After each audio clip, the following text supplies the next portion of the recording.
नमस्कार विद्यार्थियों, श्रीमती मोहरी देवी तापड़िया कन्या महाविद्यालय जसवंतगढ़ के YouTube चैनल पर एक बार पुनः आपका हार्दिक स्वागत और अभिनंदन है। मैं प्रवक्ता चंद्र प्रकाश गुर्जर। आज की क्लास हमारी BA द्वितीय वर्ष के छात्रों हेतु तो इतिहास विषय की होगी। इतिहास विषय के दौरान अगर बात की जाए तो निरंतर हम राजस्थान के इतिहास का अध्ययन कर रहे हैं। राजस्थान के इतिहास के तहत जो अपना चैप्टर चल रहा है राजपूतों की जीवन पद्धति और आदर्श, अब जल्दी ही 1-2 क्लास में जो समाप्त होने वाला है, जिसके तहत हम राजपूतों के जीवन मूल्यों आदर्श के बारे में पढ़ रहे हैं। जिसके तहत आदर्श बोले तो किसी जाति के अगर कोई सिद्धांत होते हैं, बात की जाए कोई उसूल होते हैं, उनके आधार पे जो उनके द्वारा क्या किया जाता है, व्यवहार किया जाता है, जो परंपराएं चली आती है, परंपरागत तरीके से बात की जाए उनका निर्वहन किसी जाति के द्वारा किया जाता है। जिसके तहत हमने देखा था, पिछली क्लास में बात की थी वचन पालन का भाव, यानी कितनी अहमियत दी जाती थी उस बात को। एक बार जो बात स्टेटमेंट कर दिया जाता था उससे को निभाने के लिए जो अपने प्राणों तक के जो बलि राजपूतों के द्वारा दे दी जाती, यानी दिए हुए वचन को पूर्ण करने के लिए हमने देखा किस तरीके से राजपूतों में जो अपने प्राणों की आहुति देने की परंपरा हमें देखने को मिलती है। आज भी इस जाति में ये असर हमें आज भी देखने को मिलता है। उसके अलावा हमने देखा किस तरीके से रण क्षेत्र, युद्ध क्षेत्र से पलायन न करने का जो बात की जाए आदर्श हमें देखने को मिलता है। रण क्षेत्र में या तो विजयश्री प्राप्त करते थे या अगर बात की जाए वीर गति इनके द्वारा प्राप्त की जाती, कभी भी शत्रु को पीठ दिखाकर ये नहीं भागते थे। आज भी इसी जाति में ये गुण और सिद्धांत हमें देखने को मिलते हैं। ये गुण सिद्धांत किसी व्यक्ति विशेष या जाति की क्या होती है, पहचान होती है। हालांकि मूलतः देखी जाए भारतीय संस्कृति की ये परंपरा निरंतर रही है, सभी भारतीयों के द्वारा इन सिद्धांतों को अपनाया जाता है। ये सिद्धांत विशेषकर हमें इस जाति में देखने को मिलते हैं। तो हमने देखा कि मध्यकालीन युग के दौरान जब इनका शासन रहता है, मध्यकालीन युग राजपूत युग रहता है, तो राजपूतों के कई आदर्श, सिद्धांत और संस्कार जो हमें गुण वगैरह देखने को मिलते हैं, जो इनकी पहचान होते हैं, जिनके बारे में हम जिक्र कर रहे हैं। जिसके तहत हमने देखा किस तरीके से वचन पालन की भावना हमें देखने को मिलती है। और जिस तरीके से बात की जाए युद्ध रण क्षेत्र से कभी भी पीठ दिखाकर न भागने की जो परंपरा और जो ये गुण और सिद्धांत हमें इनमें देखने को मिलता है। आज उसी क्रम में हम बात करने वाले राजपूतों के आदर्श के तहत जीवन मूल्यों की, यानी जो उच्च नैतिक आदर्श हमें इनमें देखने के मिलते हैं। बात की जाए आदर भाव, आदर्श बोले तो तुम इसको आप नैतिक आदर्श भी समझ सकते हो, नैतिक आदर्श।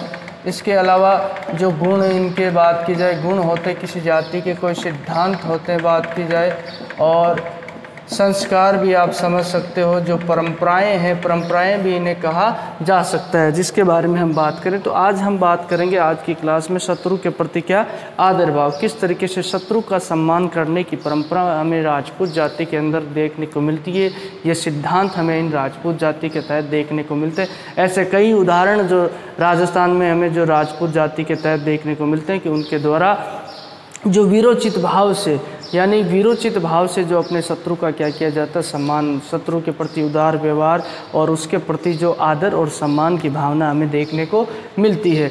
शत्रु के प्रति जो बात की जाए राजपूत शासकों के द्वारा जो हमने देखा मध्य युग के दौरान, ऐसे कई उदाहरण देखने को मिले, जिसमें से 2 उदाहरण की हम चर्चा करेंगे। जिसके तहत महाराणा सांगा और महमूद खिलजी द्वितीय के मध्य जो युद्ध होता है, उसके अलावा हम बात करेंगे राय सिंह का जो पुत्र पृथ्वी सिंह और उसके चाचा सूरजमल के मध्य जो क्या होता है, युद्ध होता है, जिसमें किस तरीके से उनके द्वारा जो वीरोचित भाव से शत्रु का आदर भाव किया जाता है और एक अच्छी मिसाल पेश की जाती है। तो ये सिद्धांत एक मिसाल और उसूल की बात की जाए तो ये हमें देखने को मिलता है।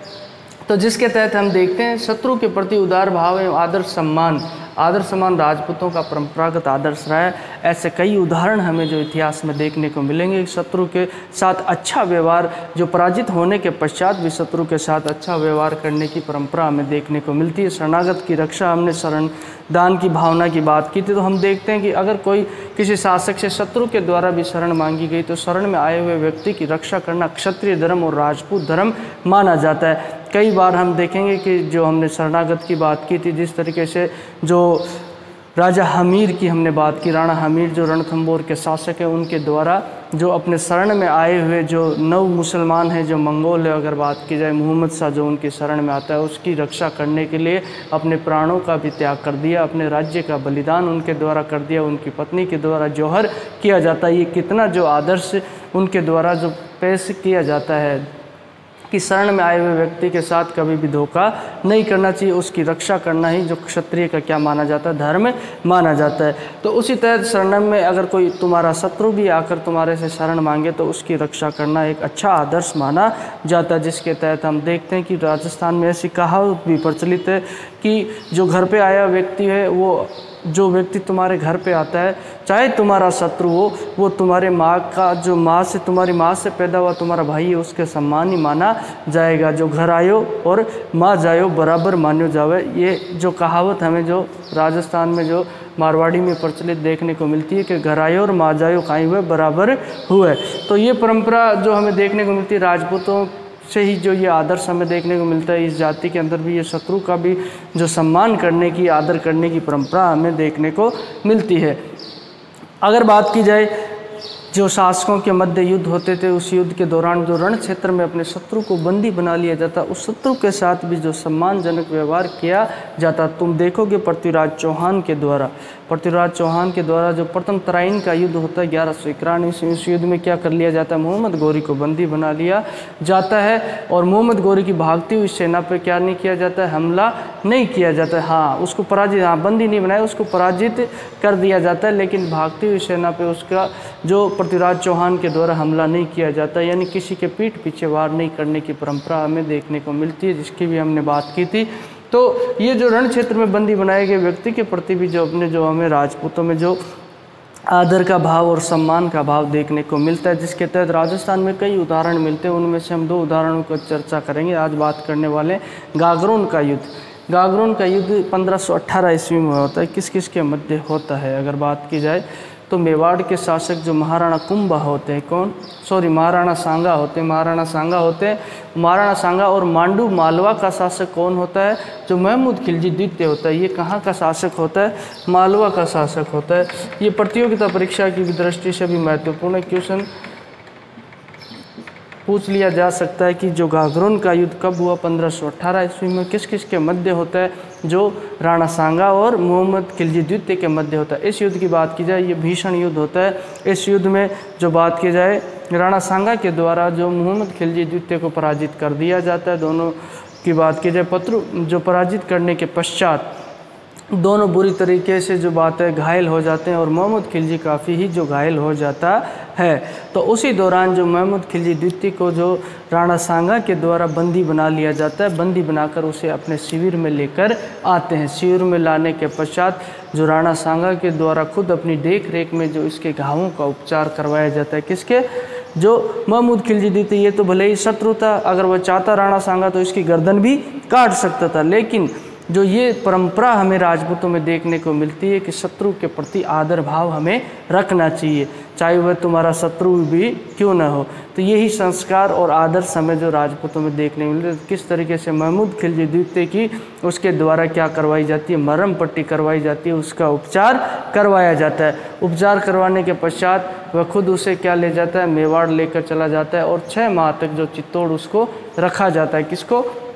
महमूद खिलजी को। जब पूर्णतः जो ये तैयार हो जाता है, इसके घाव जो तैयार हो जाते हैं, पूर्णतः स्वस्थ हो जाता है, उसके पश्चात 6 महीने के पश्चात हमें देखने को मिलता है कि महाराणा सांगा के द्वारा बड़ा हृदय रखते हुए जो पुनः जो महमूद खिलजी द्वितीय का राज्य होता है, मालवा राज्य, इसे लौटा दिया जाता है। इसे मालवा सम्मानजनक तरीके से इसको उपहार भेंट देते हुए जो मालवा दोबारा भेज दिया जाता है। जो इतिहासकार निजामुद्दीन कहता है कि इतिहास में ऐसा उदाहरण हमें देखने को नहीं मिलता है कि लड़ाई में फतह यानी जीत हासिल करने के पश्चात किसी के द्वारा जो पराजित शासक का राज्य दोबारा लौटा देना, ऐसा इतिहास में उदाहरण हमें बहुत ही कम देखने को मिलता है। तो ये राजपूतों की, वीर राजपूतों की जो परंपरा हमें देखने को मिलती है, किस तरीके से शत्रु के प्रति भी आदर भाव और सम्मान रखा जाता है। उसके अलावा जो पीठ पीछे वार नहीं करना, इसके बारे में हमने बात की। भागते हुए शत्रु के पीछे जो कभी निहत्थे व्यक्ति पे वार नहीं किया जाता था, ये एक गुण, किसी जाति के गुण और सिद्धांत हमें देखने को मिलता है। इससे हम क्यों पढ़ रहे हैं? इससे हमें सीखने को मिलता है। ये इन आदर्शों को अपने जीवन में हम उतारें। तो ऐसी चीज़ें होती है जो इसी के आधार पे ये हम क्या है ये इसको पढ़ रहे हैं। अगर बात की जाए तो पीठ पीछे वार न करना, जो बात की जाए संरक्षण में रहने वाले शत्रु के प्रति, अगर कोई संरक्षण में देखा, महाराणा सांगा ने जो उसको अपने संरक्षण में रखा, लेकिन उसके प्रति आदर सम्मान में किसी तरह की जो कमी नहीं रहती है, उसके उदार भाव से, उदार हृदय से उसका स्वागत किया जाता है। ये राजपूतों का परम आदर्श हमें देखने को मिलता है। अब दूसरे उदाहरण की बात करते हैं हम। ये दूसरा एग्जाम्पल हमें देखने को मिलता है। अगर बात की जाए, ये पहला एग्जाम्पल है शत्रु के प्रति आदर भाव रखने की। अब ये बात करते हैं जो महाराणा पृथ्वी सिंह होते हैं, ये मेवाड़ के शासक होते हैं। महाराणा का मतलब जो मेवाड़ के शासक है उन्हें महाराणा कहा जाता है। तो महाराणा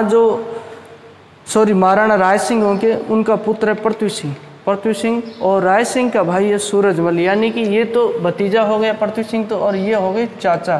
ठीक है, ये तो चाचा और ये भतीजा। इन दोनों के मध्य युद्ध होता है। इनकी कहानी भी कुछ ऐसी ही हमें देखने को मिलती है, जो शत्रु के प्रति आदर भाव और सम्मान हमें देखने को मिलता है। भले ही ये आपस में चाचा भतीजे, लेकिन ये एक दूसरे जो रण क्षेत्र में आमने सामने होते हैं, रण क्षेत्र में जो व्यक्ति आमने सामने हुए उसे शत्रु का ही दर्जा दिया जाता है। अब इनके देखो, इनके द्वारा कितनी अच्छी मिसाल पेश की गई है। जो महाराणा राय सिंह का पुत्र होता है पृथ्वी सिंह, ठीक है, और उसका भाई होता है सूरजमल। इन दोनों के मध्य क्या होता है, युद्ध होता है, संघर्ष होता है किसी बात को लेकर, उत्तराधिकारी संघर्ष को लेकर। तो इस युद्ध के दौरान हमें बहुत ही अच्छी मिसाल देखने को मिलती है। दोनों के मध्य भीषण युद्ध होता है। इस भीषण युद्ध में दोनों तरफ से जो दोनों क्या हो जाते हैं, घायल हो जाते हैं युद्ध के दौरान। और इसी समय हमें देखने को मिलता है कि युद्ध जब शाम को समाप्त होता है तो रात को कभी भी लड़ाई नहीं लड़ी जाती। ये परंपरा भी हमें देखने को मिलता है। रण क्षेत्र में क्या होता है, रात को तो विश्राम होता है और दिन में लड़ाई लड़ी जाती है। तो जो दिन में इनके मध्य लड़ाई लड़ी गई उसमें दोनों तरफ से सूरजमल भी घायल हो गया था, पृथ्वी सिंह भी घायल। सूरजमल काफ़ी घायल हो चुका था। अपने अपने शिविर में चले जाते हैं ये, ठीक है। अब शिविर में चले जाने के पश्चात जो रात्रि काल के समय जो पृथ्वी सिंह अपने चाचा सूरजमल से मिलने के लिए जाता। अब सोचो आप, ऐसे तो चाचा इसका क्या हो गया, शत्रु हो गया भाई, सामने लड़ाई लड़ रहा है। लेकिन देखो कितनी अच्छी मिसाल सूरजमल के द्वारा भी पेश की जाती है। सूरजमल के द्वारा भी जब सूरजमल ये शिविर में जाते हैं, पृथ्वी सिंह अपने चाचा से मिल गए, तो ये कहते हैं कि देखो चाचा जी, मैंने अपने पापा को, जो अपने पिताजी को छोड़कर सबसे पहले मैं आपसे मिलने आया हूँ। मैं न कि जो महाराणा राय सिंह से मिलने गया था, सबसे पहले आपसे मिलना है। तो इसने भी जो वीरोचित भाव से जो सूरजमल के द्वारा उसका स्वागत किया, सह सम्मान। उस वक्त वो क्या कर रहे थे, अपने घावों का उपचार करवा रहे थे, मरहम पट्टी लगवा रहे थे किसी नाई से। फिर भी जैसे ही जो पृथ्वी सिंह उनके शिविर में आता है तो ये सह सम्मान खड़े हो जाते हैं, उनकी पट्टी भी खुल जाती है। लेकिन ये जो आदर्श और परंपरा रहती है उसका निर्वहन उनके द्वारा किया जाता है और अपने भतीजे का स्वागत किया जाता है। उसी दौरान भतीजे द्वारा कहा जाता है कि चाचा कल तक तो हो सकता है हमारे बीच में फैसला हो जाए। और उसी दौरान जब ये चाचा के पास बैठ जाता है, उनसे मिलता है और उसी दौरान ये कहता है कि चाचा जी मुझे भूख लग रखी है। तो जो खाना जो सूरजमल के लिए तैयार था, उसी खाने में जो बात की जाए, सूरजमल के द्वारा अपने भतीजों को वीरोचित भाव से साथ में बैठाया जाता है और दोनों चाचा भतीजा क्या करते हैं, साथ में खाना खाते। कितनी अच्छी मिसाल इनके द्वारा देखो पेश की जाती। चाचा भतीजा जो आपस में क्या करते हैं, साथ में खाना खाते हैं। खाना खाने के पश्चात जो सूरजमल के द्वारा जो उनको जो पान भी दिया जाता है वो भी पृथ्वी सिंह खा के आते हैं। एक सेकंड भी झिझक नहीं रहती इनके मन में। सोचो अगर छल कपट करके जो बात की जाए, सूरजमल के द्वारा पृथ्वी सिंह की हत्या तो की जा सकती थी। अगर उनके शिविर में ये जा रहे हैं तो धोखे से ये मार सकता। लेकिन ऐसी परंपरा, कुटिलता, बेईमानी, धोखाधड़ी हमें राजपूतों के अंदर बिल्कुल नहीं देखने को मिलती। ऐसी चीज़ें हमें अपने जीवन में उतारनी चाहिए, इनसे हमें सीख लेनी चाहिए। इसीलिए तो हमारे जो ये बात की जाए पाठ्यक्रम में ऐसी चीज़ें सम्मिलित की जाती है और वीरोचित भाव से जो इनका सम्मान किया जाता है सूरजमल के द्वारा पृथ्वी सिंह का, और इस तरीके से चाचा भतीजा आपस में मिलते हैं। तो ये परंपरा हमें जो देखने को मिलती है, एक साथ दोनों के द्वारा जो क्या किया जाता है, भोजन भी किया जाता है।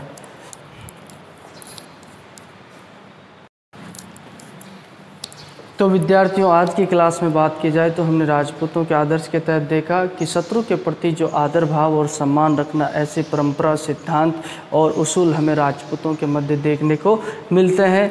शत्रु चाहे शरण में ही आया हो, उसकी रक्षा करना ही क्षत्रिय धर्म, राजपूत धर्म माना जाता था। उच्च आदर्श और परंपरा, परम आदर्श इसको माना जाता था। हमने देखा किस तरीके से जो महाराणा सांगा और महमूद खिलजी द्वितीय के मध्य जो गागरोन का युद्ध होता है 1518 ईस्वी में, उस युद्ध में जो किस तरीके से सांगा के द्वारा जो मोहम्मद खिलजी को पराजित कर दिया जाता है, लेकिन अपने शत्रु को बंदी बनाने के पश्चात भी उसके साथ क्या किया जाता है, सम्मानजनक व्यवहार किया जाता है। और सम्मानजनक व्यवहार जब 6 महीने चित्तौड़ में रखने के पश्चात, कैद में रखने के पश्चात जब वह पूर्णतः स्वस्थ हो जाता है तो उसे ससम्मान उसका राज्य लौटा दिया जाता है। ऐसी राजपूत परंपरा हमें देखने को मिलती है, इससे हमें सीख लेनी चाहिए। उसी दौरान हमने देखा किस तरीके से जो महाराणा राय सिंह और उनके पुत्र पृथ्वी सिंह, ठीक है, पृथ्वी सिंह और उनके जो भाई महाराणा राय सिंह के सूरज में इनके मध्य युद्ध होता था। इस युद्ध में भी इन दोनों चाचा भतीजों के द्वारा साथ में खाना खाने और अच्छी मिसाल पेश की जाती है। शत्रु के प्रति भी जो सम्मानजनक और उदार और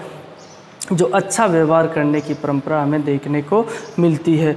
तो इसके पश्चात अब मेरे ख्याल से सिर्फ एक टॉपिक रहा है अपने जो राजपूतों में जौहर की बात की जाए, जौहर और केसरिया बाना हम पढ़ेंगे। उसके पश्चात ही अपनी जो चैप्टर ख़त्म हो जाए, इसके पश्चात जो हम अगले चैप्टर की शुरुआत करेंगे। तो बोलिए यहाँ तक आपको कोई चीज़ समझ में नहीं आई हो, किसी तरह की समस्या हो, शंका हो, तो आप निसंकोच पूछ सकते हो। इसके अलावा जो आपके पास जो शैक्षणिक व्हाट्सएप ग्रुप प्लेटफॉर्म अवेलेबल है, उसके माध्यम से भी आप अपनी बात मुझ तक पहुँचा सकते हो। इतिहास विषय से संबंधित कोई भी आपकी जिज्ञासा, उत्सुकता, वो भी आप साझा कर सकते हो। और अध्ययन अध्यापन से संबंधित आपकी किसी तरह की राय या सुझाव वो भी आमंत्रित है। तो आज की क्लास के लिए बस इतना ही, और सभी विद्यार्थियों का एक बार पुनः बहुत बहुत धन्यवाद।